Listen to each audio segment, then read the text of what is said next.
So I'm doing my personal experience assignment over a time I was a lifeguard. And there's one specific time that really stuck out when I was thinking about how to do this assignment. And it was a fun day. It was a really fun day. I had been there since 8 o'clock, and I got off at 3.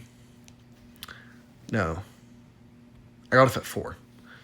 Because the next pool party setup was at 4:30, and then we had 2 more pool parties after that. But I was off after that.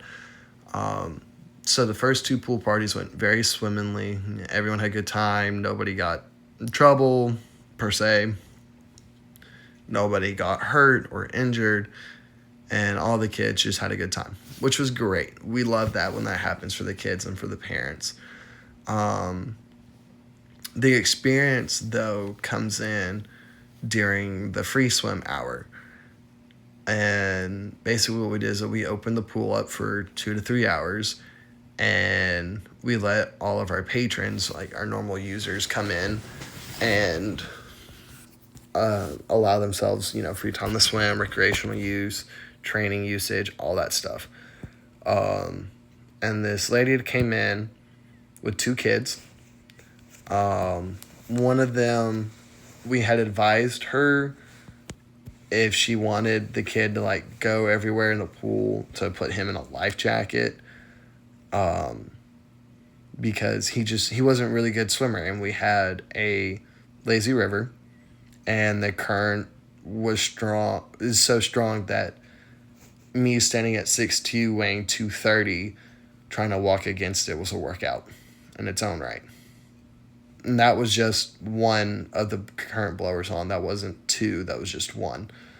And so we have what we call the kayak plunge, for whenever the kayakers come in. And what they do is they'll go down it, and it'll experience kind of like a simulated whitewater rafting with the current and with the drop and the plunge. And what we'll do is that we'll allow kids to come into the pool and take inner tubes and go down it. And so we had asked this lady multiple times to put her kid in a life jacket, and she wouldn't do it.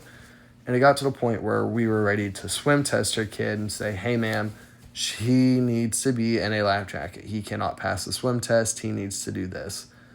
And she still didn't want to do it because they're like, oh, we're going to leave here soon. It's like, it's whatever. It's fine. I'm like, no, it's not fine. It's not whatever.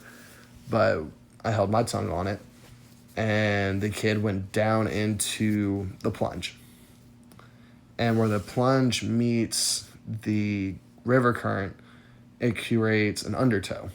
And an undertow is basically where 2 opposing currents collide, and it forces a completely different current from the way the current's supposed to go. And the kid got stuck in the current, and I was up on stand at the time, so I was the one who had to jump in and get him. And that was really hard, especially with being a brand new lifeguard, because we train for those scenarios, but you never think, oh, that scenario is going to happen while I'm on shift. And luckily, it was a pretty chill day, so there was only 4 or 5 people in the pool at a time.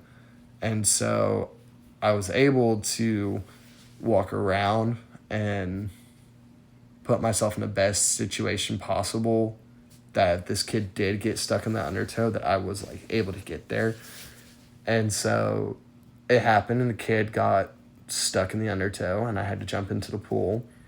And it was a clean rescue. I got to the kid in a good time, fighting the current.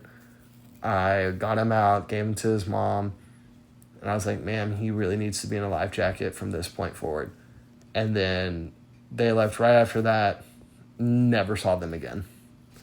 But the experience of it was pretty amazing, so to say, because my coworkers used to always joke about, oh, well, we're judge, jury, and executioner on everything that comes into this pool, because if we don't get to the people in time, they could drown. Or if we don't do CPR right, they could die. And so we always joked about it. But being in that moment was just one of those things, holy cow, like, I just did that.